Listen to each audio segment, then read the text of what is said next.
Welcome to Dare Danger Dan, the show where I draw stuff you dared me to draw. And today we're drawing a little something dared by probably our most dedicated live viewer on Twitch. That's Bin Laden. Whoever you are, wherever you're from, I think it's Canada, but I'm not sure. This one goes out to you, buddy, all right? So Bin Laden dared me to draw General Tso versus Colonel Sanders in an all-out fist fight, and that's exactly what we're gonna do. Stay tuned to find out who wins this epic battle, all right? And also, you will find out all 11 of Colonel Sanders' secret spices that make the chicken so delicious and crispy. All right, stay tuned, here we go. Here we are at the precipice of a mighty battle. Let's call it a chicken fight, if you will, because it's General Tso versus Colonel Sanders. Who do you think's gonna win? I mean, I've already started. As you can see, there's a little bit of action going on, and we've focused on Colonel Sanders himself, and that's full name Colonel Harland David Sanders. And he's gonna be up against General Tso, and that, let me just say, General Tso was a real guy, and he was a lot of other things too, which we'll go over throughout the episode, because he actually has a very interesting life story. Colonel Sanders has some interesting bits of his life story as well. So as I continue, we'll tell you a little bit more about that, okay? Anyway, back to the battle at hand, the chicken fight. All right, so I'm about to do something we don't usually do here on this show, and that's turn this whole thing on its head. Boom! Because I'm about to turn you on your head about Colonel Sanders. Guess what? Not a real colonel, okay? Get this, the governor of Kentucky hands out an honorary title of colonel to probably just some guy he really likes. Usually somebody that slipped a few bills into his pocket, if you know what I mean. And well, let's just say old sly Colonel Sanders probably did something like that, old sly Harlan, if you will. And here's why he's gonna be upside down in this battle. Because he's up against an actual general. He's up against a man whose entire life was about war and actually agriculture as well. General Tso, or hold on, let me grab my crib notes. Zhu Zongtang was his actual name, and he just started out as a governor, and then he just through a series of events got promoted. Zhu Zongtang was a military leader in the Qing dynasty, and he was the commander of the Ziyang army in the 1800s. So I'm gonna start drawing him right now, and then we'll talk more about him, all right? All right, as you can see, it would appear that I have General Tso molly-whopping old Colonel Sanders over here. And here's some of my reasons why. Although Colonel Sanders was an avid and savvy businessman, he was never really a colonel. So he never actually held a military rank at all under any conditions. It was just an honorary title. I'm sorry, there's a special word they even invented for this thing they do in Kentucky. It's called an honorific title, which is like even more quotation marks, like even, in my opinion, even less of an actual colonel. So back in his heyday, old Harlan David Sanders was gifted by the gas and oil company Shell to him a roadside gas station, a Shell gas station.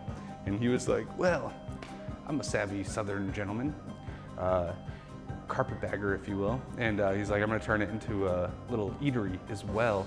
On top of that, in direct competition with some just Farmer Joe guy that had a gas station down the street, who also had a billboard that directed traffic to Farmer Joe's gas station / eatery.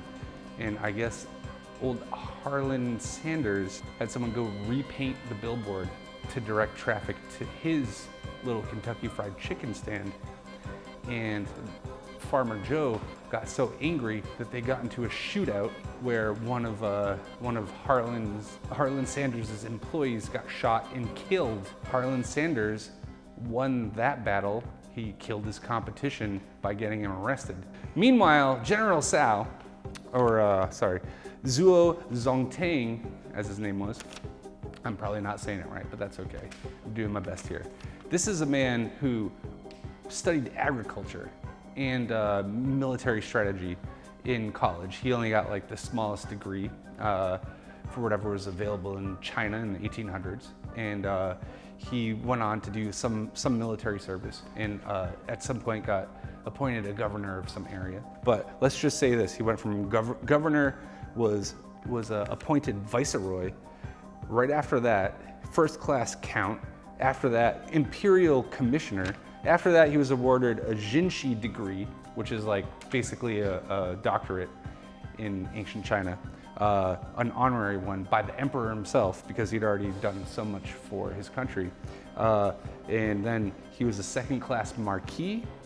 All between these times, he was acting as any of his titles he had before. He was doing things along the lines of that. So let's just say this guy lived a very avid, successful, and poignant life that actually like enriched the lives of others. And you're thinking like, oh, he was a war leader. Maybe that's not such a good thing. No, he also focused on agriculture, and he was one of the major proponents to change China at the time. The major crop in China was opium, and he was one of the major proponents to make cotton one of their major crops, to sort of take the sort of drug edge crime out of China. So anyway, General Tso did a lot with his life.